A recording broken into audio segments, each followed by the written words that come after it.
এই যে ৭৭ জন, আমরা চরমনার একজন আছে ৭৮ জন, আর একটা যেহেতু বাকি আছে শেরপুরে একটা, এটা ৭৯ জন।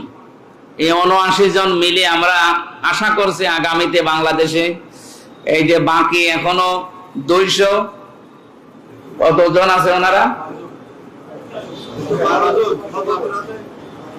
২১২ জন আছে। আমরা এই মসজিদের ভেতরে বসে বলছি ১০০% চেষ্টা চালাবো এই ৭৯ জন মিলে ওনাদেরকে তীরের মতো সোজা করে রাখি। যদি এদিক ওদিক করে আমরা চেপে ধরবো ইনশাআল্লাহ, সে সংসদে হোক আর সংসদের বাইরে হোক। তা আমরা মধ্যম পন্থা অবলম্বন করবো, এটা হচ্ছে আল্লাহর জন্য সাক্ষী হওয়ার একটা নিয়ম। ২ নম্বরে এই যে তাকওয়া অর্জন করার জন্য ন্যায় বিচার কায়েম করা দরকার।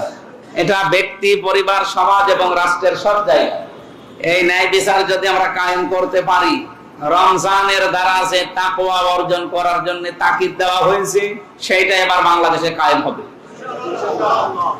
আমাদের কাছে দল বেদল, ধর্ম অধর্ম না, মানুষ হলেই তার প্রতি আমার নিজের দল যা করেছে, অন্যের দল যা করেছে, আমি ওইটা হিসাব করে দেখবো এটা বৈধ কিনা। সাদাবাজি আমার দলের লোক করলে অসুবিধা নেই, অন্য দলের লোক করলেই ধরা লাগবে না, এটা ন্যায় বিচার না।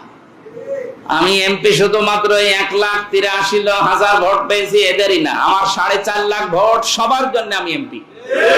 আমি সবাইকে আমার নিজের আপন ভাইয়ের মতো মনে করি, আপন বোনের মতো মনে করে ইনশাআল্লাহ আগামীর ৫টা বছর যেন সঠিকভাবে ইখলাসের সাথে সুন্দর নিয়মে, কিছু কিছু নিয়ম তো জানতাম না, সবগুলো এখন শিখতেছি। সংবিধান এবং কার্যপ্রণালী মন্ত্রণালয়ের কি কি কাজ সব আমাদেরকে ট্রেনিং এ জানিয়েছে, বই দিয়েছে।